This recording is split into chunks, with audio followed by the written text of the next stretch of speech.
ಸ್ನೇಹಿತರೆ ನಮಸ್ಕಾರ, ನಾನು ರವೀಂದ್ರ ಜೋಶಿ. I am Joshi. ನಾವು ಎಲ್ಲಿ ಫೇಲ್ ಆಗ್ತಾ ಇದ್ದೇವೆ? ಭಾಳ ಇಂಟ್ರೆಸ್ಟಿಂಗ್ ಆದಂಥ ಟಾಪಿಕ್ ಮೇಲೆ ಇವತ್ತು ನಾನು ಮಾತಾಡ್ತಾ ಇದ್ದೇನೆ. ಇವತ್ತಿನ ಕಾಲಘಟ್ಟ ಹೇಗಿದೆ? ಇವತ್ತು ಸಿಕ್ಕಾಪಟ್ಟೆ ಎಲ್ಲ ಕಡೆ ಇನ್ಫಾರ್ಮೇಷನ್ ಇದೆ, ನಾಲೆಜ್ ಇದೆ. ಪ್ರತಿಯೊಬ್ಬರೂ ಕೂಡ ಎಲ್ಲ ವಿಷಯವನ್ನು ತಿಳ್ಕೊಂಡಿರ್ತಾರೆ, ಎಲ್ಲದ್ರ ಬಗ್ಗೆ ಮಾತಾಡ್ತಾ ಇರ್ತಾರೆ. ಎಲ್ಲವೂ ಎಲ್ಲರಿಗೂ ಗೊತ್ತು. ಅಷ್ಟೆಲ್ಲ ಗೊತ್ತಿದ್ರೂ ಕೂಡ ನಾವು ಬದುಕಿನಲ್ಲಿ ಫೇಲ್ ಆಗ್ತಾ ಇದ್ದೇವೆ. ಫೇಲ್ ಆಗಲಿಕ್ಕೆ ಕಾರಣ ಏನು? ನಾನು ಕೇವಲ ಯುವ ಪೀಳಿಗೆಯನ್ನು ಮಾತ್ರ ಇಲ್ಲಿ ಟಾರ್ಗೆಟ್ ಮಾಡ್ತಾ ಇಲ್ಲ. ಬದುಕಿನಲ್ಲಿ ಯಾರ್ಯಾರು ಯಶಸ್ಸನ್ನು ಗಳಿಸ್ಬೇಕು ಅನ್ಕೋತಾ ಇದ್ದೀವೋ ಅವರೆಲ್ಲರನ್ನು ಸೇರಿಸಿ ವಿಷಯವನ್ನು ಮಾತಾಡ್ತಾ ಇದ್ದೀನಿ. ಸ್ನೇಹಿತರೆ, ನಾವು ಫೇಲ್ ಆಗೋದು ಎಲ್ಲಿ? ನನ್ನ ಜೀವನವನ್ನೇ ನಾನು ಇಲ್ಲಿ ಉದಾಹರಣೆಯಾಗಿ ತಗೋತೀನಿ. ನನಗೆ ನ್ಯೂಟ್ರಿಷನ್ನಲ್ಲಿ ತುಂಬ ಆಸಕ್ತಿ. ಹೀಗಾಗಿ ಒಬ್ಬ ವ್ಯಕ್ತಿ ಎಷ್ಟು ಕ್ಯಾಲರಿ ತಿನ್ನಬೇಕು, ಕಾರ್ಬೋಹೈಡ್ರೇಟ್ ಎಷ್ಟಿರಬೇಕು, ಪ್ರೋಟೀನ್ ಎಷ್ಟಿರಬೇಕು, ಎಕ್ಸಸೈಸ್ ಎಷ್ಟು ಮಾಡಬೇಕು, ಎಷ್ಟು ವಾಕಿಂಗ್ ಹೋದರೆ ಎಷ್ಟು ಕ್ಯಾಲರಿ ಬರ್ನ್ ಆಗುತ್ತೆ, ಎಕ್ಸಸೈಸ್ ಮಾಡೋದಾದ್ರೆ ವಯಸ್ಸಾದವರು ಎಷ್ಟು ಎಕ್ಸಸೈಸ್ ಮಾಡಬೇಕು, ಯುವಕರು ಎಷ್ಟು ಮಾಡಬೇಕು, ಸಣ್ಣ ಮಕ್ಕಳು ಮಾಡಬೇಕು ಬೇಡವೋ, ಯೋಗದಿಂದ ಆಗೋ ಲಾಭ ಎಲ್ಲವೂ ಗೊತ್ತು. ಆದರೆ ಇದನ್ನು ಅನುಷ್ಠಾನಕ್ಕೆ ನನ್ನ ಜೀವನದಲ್ಲಿ ತಂದಿದ್ದೀನಾ? ನಾನು ಆ ಶಿಸ್ತನ್ನು ರೂಢಿಸ್ಕೊಂಡಿದ್ದೀನ? ನಾನು ಆ ಕ್ಯಾಲರಿ ಪ್ರಕಾರ ಜೀವನದಲ್ಲಿ ಸೇವನೆ ಮಾಡ್ತಾ ಇದ್ದೀನ? ಎಲ್ಲರ ಜೀವನದಲ್ಲಿ ಇದೇ ಸಮಸ್ಯೆಗಳು. ಹಾಗೆ ನೋಡಿದರೆ ನಾನು ನ್ಯೂಟ್ರಿಷನ್ ಬಗ್ಗೆ ಒಂದು ಪುಸ್ತಕವನ್ನೇ ಬರೆದಿದ್ದೀನಿ. ಅದರ ಬಗ್ಗೆ ನಾನು ಇಲ್ಲಿ ಮಾಹಿತಿಯನ್ನು ಕೊಟ್ಟಿಲ್ಲ, ಸಂದರ್ಭ ಬಂದಾಗ ಹೇಳ್ತೇನೆ. ನನಗೆ ಇಂಟರ್ಮಿಟೆಂಟ್ ಫಾಸ್ಟಿಂಗ್ ಗೊತ್ತು, GM ಡಯಟ್ ಗೊತ್ತು, ಎಲ್ಲವೂ ಅದರ ಬಗ್ಗೆ ಸಂಪೂರ್ಣವಾದ ಮಾಹಿತಿ ಇದೆ. ಅದು ನನಗೆ it is a passion for me. ನಮಗೆ ಶಾಲೆಯಲ್ಲಿ ಚಿಕ್ಕವರಿದ್ದಾಗ ಒಂದು ಮಾತನ್ನು ಹೇಳು, ಏನಂತ? ಬೇಗ ಮಲಗು, ಬೇಗ ಏಳು. ಎಲ್ಲರೂ ನಾವು ಸಣ್ಣವರಿದ್ದಾಗ ಈ ಮಾತನ್ನು ಕೇಳಿಸಿಕೊಂಡೇ ಬೆಳೆದವರು. ನಾವು ಯಾರಾದರೂ ಬೇಗ ಮಲಗ್ತೀವ? ಮೊಬೈಲನ್ನು ಅತಿ ಹೆಚ್ಚು ಬಳಸಬಾರದು ಅಂತ ಪ್ರತಿಯೊಬ್ಬರಿಗೂ ಗೊತ್ತಿದೆ. ಎಷ್ಟು ಜನ ತಮ್ಮ ಜೀವನದಲ್ಲಿ ಇದನ್ನು ಎಕ್ಸಿಕ್ಯೂಟ್ ಮಾಡಿದ್ದಾರೆ, ಅನುಷ್ಠಾನಕ್ಕೆ ತಂದಿದ್ದಾರೆ? ನಾವು ಸತತವಾಗಿ ಮೊಬೈಲ್ ನೋಡೋದ್ರ ಮೂಲಕ ನಮಗೆ ಕಣ್ಣಿಗೆ ತೊಂದರೆ ಆಗತ್ತೆ, ಆಮೇಲೆ ನಮ್ಮ ಪ್ರಾಡಕ್ಟಿವಿಟಿ ಹಾಳಾಗತ್ತೆ, ನಮಗೆಲ್ಲರಿಗೂ ಗೊತ್ತು. ಆದರೆ ನಾವು ಅದನ್ನು ಬಳಸುವುದನ್ನು ಬಿಟ್ಟಿದ್ದೇವ? ಇವತ್ತೇನಾಗಿದೆ, ಜನರಲ್ಲಿ ಆಕಾಂಕ್ಷೆಗಳು ಜಾಸ್ತಿ ಆಗಿದ್ದಾವೆ. ಏಕೆಂದರೆ ನಮಗೆ ಎಕ್ಸ್ಪೋಜರ್ ಜಾಸ್ತಿ ಇದೆ.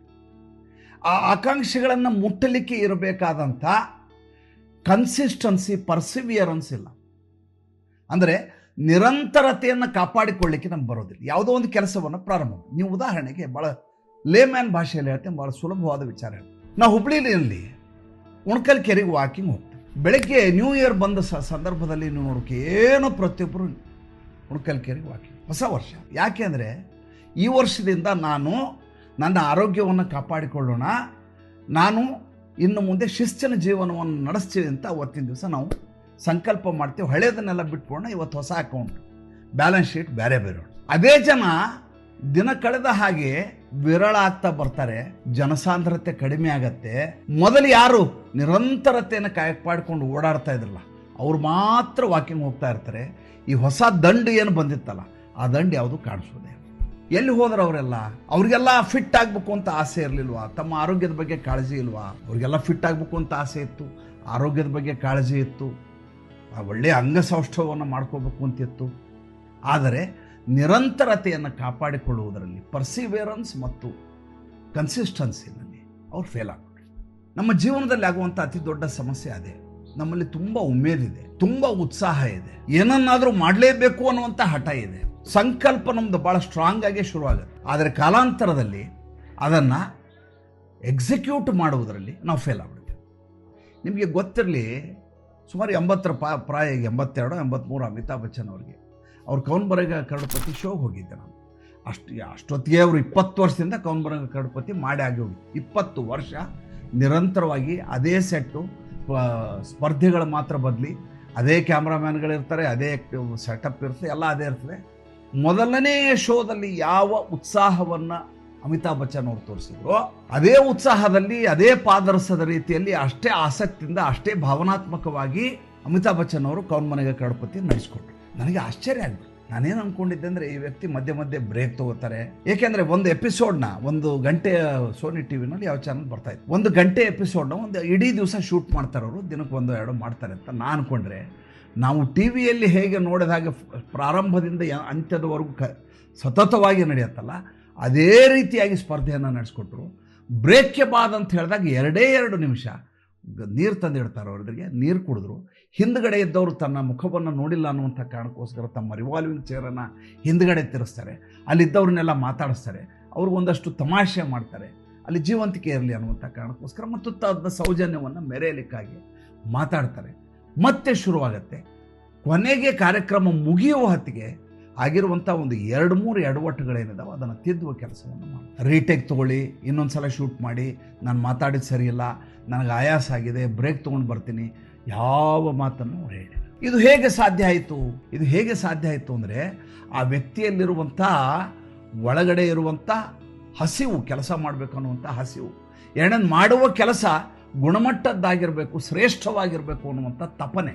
ಮೂರನೇದಾಗಿ ಪ್ಯಾಷನ್ ಅವ್ರನ್ನ ಆ ರೀತಿ ತೊಗೊಂಡು. ನಮ್ಮಲ್ಲಿ ಯಾರಿಗೆ ಕೆಲಸಕ್ಕೆ ಹೋಗ್ತಿರ್ತಾರೆ 10 ವರ್ಷದ, ಸಾರ್ ಹೋಗ್ತಾ ಇದ್ದೀನಿ ಸರ್, ಮಾಡಬೇಕಲ್ಲ ಸರ್, ಸಂಬಳ ಬರ್ತಾ ಇದೆ, ಮಾಡ್ತಾ ಇದ್ದೀನಿ ಸರ್, ಇನ್ಕ್ರಿಮೆಂಟ್ ಇಲ್ಲ, ಬೋನಸ್ ಇಲ್ಲ, ಮಾಡ್ಕೊಂಡೇ ಸರ್, ಓನರ್ ದುಡ್ಡು ಮಾಡ್ತಾನೆ, ನಾವು ದುಡಿತಾ ಇದ್ದೀವಿ, ಮನೆ ನಡೆಸ್ಬೇಕಲ್ಲ ಸರ್, ಸಾಲ ಮಾಡಿದ್ದೀನಿ, ಸ್ಕೂಟ್ರ್ ತೊಗೊಂಡಿದ್ದೀನಿ, ಕಾರ್ ತೊಗೊಂಡಿದ್ದೀನಿ, ಮನೆ ಲೋನ್ ಮಾಡಿದ್ದೀನಿ, ದುಡ್ಡು ಕಟ್ಟಬೇಕು, ಕೆಲಸ ಮಾಡುವ ಉತ್ಸಾಹವೇ ಇಲ್ಲ.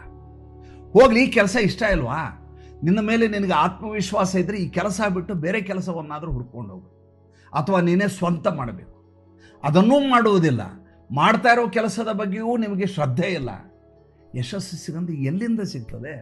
ಎಲ್ಲದರಲ್ಲಿಯೂ ಕೂಡ ನಮಗೆ ತಪನೆ ಬೇಕು. ಒಂದು ಸಂಬಂಧವನ್ನು ಉಳಿಸ್ಕೋಬೇಕು ಅಂದರೆ ನಾವು ಕೋಪವನ್ನು ಬಿಡಬೇಕು. ಅವರು ಆಡಿದ ಮಾತುಗಳನ್ನ ಕೇಳಿಸ್ಕೊಳ್ಳುವ ಮನಸ್ಥಿತಿ ಇರಬೇಕು. ಅವರ ದೌರ್ಬಲ್ಯಗಳನ್ನು ನೋಡಬಾರದು. ನಮ್ಮ ಮಾತಿನಲ್ಲಿ ಹಿತ ಮಿತ ಎರಡೂ ಇರಬೇಕು. ನಮ್ಮ ಎಲ್ಲ ಸಂಬಂಧಗಳು ಹಾಳಾಗೋದು ಎಲ್ಲಿ ಅಂದರೆ ನಮ್ಮ ಪ್ರತಿಕ್ರಿಯೆಯಿಂದ. ಎಲ್ಲದಕ್ಕೂ ಪ್ರತಿಕ್ರಿಯಿಸುವ ನಮ್ಮ ಕೆಟ್ಟ ಗುಣ ಇದೆಯಲ್ಲ, ಅದರಿಂದ ನಮ್ಮ ಸಂಬಂಧಗಳು ಬಿದ್ದ. ಇವತ್ತಿನ ಯುವ ಪೀಳಿಗೆ ಏನಕ್ಕೆ I want to do this, I want to do that, this is not good, I have studied this. ಅವ್ರು ಮಾತಾಡೋಕೊಳ್ಳೋ ಲ್ಯಾಂಗ್ವೇಜ್ ಕೇಳಿಬಿಟ್ರೆ, ಅವ್ರ ಸ್ಲ್ಯಾಂಗ್ ನೋಡಿದರೆ ಇವನು ಏನಪ್ಪ ಪರಮಜ್ಞಾನಿ ಇವನು ಅನ್ನಿಸ್ಬೇಕು. ಒಂದೇ 1 ವರ್ಷಕ್ಕೆ ಸೋತು ಹೈರಾಣಾಗಿ ಹೋಗಿರ್ತಾನೆ. ಯಾಕೆ ಹಾಗಾಗತ್ತೆ? ಅವನಲ್ಲಿ ತುಂಬ ಜ್ಞಾನ ಇದೆ. ಆತ ಗೂಗಲ್ ನೋಡ್ತಾನೆ, ಚಾಟ್ GPT ಬರುತ್ತೆ, ಆರ್ಟಿಫಿಷಿಯಲ್ ಇಂಟೆಲಿಜೆನ್ಸ್ ಗೊತ್ತು, ಜಗತ್ತಿನಲ್ಲಿ ಏನು ನಡೀತಾ ಇದೆ ಗೊತ್ತು, ಆದರೆ ಎಕ್ಸಿಕ್ಯೂಷನ್ ಇಲ್ಲ. ನಮ್ಮಲ್ಲಿ ವಿಮ್ಸ್ ಆ್ಯಂಡ್ ಫ್ಯಾನ್ಸೀಸ್ ಇದ್ದಾವೆ, ನಮ್ಮಲ್ಲಿ ಆಸ್ಪಿರೇಷನ್ಸ್ ಇದ್ದಾವೆ. ಆ ಆಸ್ಪಿರೇಷನ್ಸ್ನ ಎಕ್ಸಿಕ್ಯೂಟ್ ಮಾಡುವಂಥ ಮನಸ್ಥಿತಿ ಇಲ್ಲ, ಆ ಕನ್ಸಿಸ್ಟೆನ್ಸಿ ಇಲ್ಲ, ಪರ್ಸಿವಿಯರೆನ್ಸ್ ಇಲ್ಲ. ಅಲ್ಲಿ ನಾವು ಫೇಲ್ ಆಗಿಬಿಡ್ತೀವಿ. ಈಗ ಒಂದು ಮ್ಯಾಚ್ ನಡೀತಾ ಇದೆ, 2020 ಮ್ಯಾಚ್, 3 ಓವರ್ ಉಳಿದಿದೆ, ಸುಮಾರು ಒಂದು 20 ರನ್ ಮಾಡಬೇಕು. ಪ್ಲ್ಯಾನಿಂಗ್ ಹೆಂಗೆ ಮಾಡ್ತಾರೆ, 1 ಓವರ್ನಲ್ಲಿ ಹೆಂಗೆ ಆಡಬೇಕಿದ್ನ ಆಡಿದರೆ ನಾವು ಗೆಲ್ತೀವಿ ಅಂತ ಆತನಲ್ಲಿ ಒಂದು ಲೆಕ್ಕಾಚಾರ ಇದೆ. ನಮ್ಮ ಜೀವನ ಕೂಡ ಕ್ರಿಕೆಟ್ ಇದ್ದ ಹಾಗೆ. ನಾನು 100 ಮೈಲಿಯ ಪಯಣವನ್ನು ಮಾಡಬೇಕು ಅಂದರೆ ಮೊದಲ ಮೈಲಿಯ ಪಯಣಕ್ಕೆ ಎಷ್ಟು ಸಮಯ ಹಿಡಿಯುತ್ತೆ ಅಂತ ನನಗೆ ಗೊತ್ತಿರಬೇಕು. ನಾನು 10 kg ವೇಟ್ ಇಳಿಸ್ಬೇಕು ಅಂದರೆ 10 kg ಒಟ್ಟಿಗೆ ಇಳಿಯೋದಿಲ್ಲ, 100 ಗ್ರಾಮ್ ಇಳಿಸಲಿಕ್ಕೆ ಶುರು ಮಾಡಬೇಕು. ನಮ್ಮಲ್ಲಿ ಧಾವಂತ ಇದೆ, ಬೇಗನೆ ಯಶಸ್ಸು ಸಿಗಬೇಕು ಅಂತಿದೆ, ಉಮೇದು ಇದೆ, ಉತ್ಸಾಹ ಇದೆ. ಆದರೆ ಅದಕ್ಕೆ ಬೇಕಾದಂಥ ಮೂಲ ದ್ರವ್ಯ ಸಹನೆ ಅದು ಇಲ್ಲವೇ ಇಲ್ಲ. ಎರಡನೇದಾಗಿ ಶಿಸ್ತು ಇಲ್ಲವೇ ಇಲ್ಲ. ಆದ್ದರಿಂದ ನಮ್ಮಲ್ಲಿ ಏನಂತಂದರೆ, ನಾವು ಜನ್ಜಿ ಅಂತೇನು ಹೊಸದಾಗಿ ಶುರು ಮಾಡಿದ್ವಿ, ಜನ್ಜಿ ಅಂತ. ಆ ಜನ್ಜಿ ಅವರು ಸಿಕ್ಕಾಪಟ್ಟೆ ಬುದ್ಧಿವಂತರು, ಆದರೆ ಯಶಸ್ಸಿನ ದರ ಎಷ್ಟಿದೆ ಅಂತ ನೋಡಿದ್ರೆ ತುಂಬ ಕಡಿಮೆ. ನಮ್ಮ ಮಕ್ಕಳಿಗೆ ಹೇಳ್ಕೊಡ್ಬೇಕಾದದ್ದೇ ಪರ್ಸಿವಿಯರೆನ್ಸ್, ಕನ್ಸಿಸ್ಟೆನ್ಸಿ. ವಿಮ್ಸ್ ಆ್ಯಂಡ್ ಫ್ಯಾನ್ಸಿಯಿಂದ ಜೀವನ ಆಗೋದಿಲ್ಲ. ನಿಮ್ಮ ಆಸ್ಪಿರೇಷನ್ನ ಮುಟ್ಟಬೇಕು ಅಂತಂದರೆ ನಿಮ್ಮಲ್ಲಿ ಆ ತಪನೆ ಇರಬೇಕು. ಮತ್ತು ಮುಂದಿನ ಸಂಚಿಕೆಯಲ್ಲಿ ಹೊಸ ವಿಷಯದೊಂದಿಗೆ ಬರ್ತೀನಿ. ಸಂಚಿಕೆ ಹೇಗೆ ಅನ್ನಿಸ್ತು ದಯವಿಟ್ಟು ತಿಳಿಸಿ. ನಮಸ್ಕಾರ.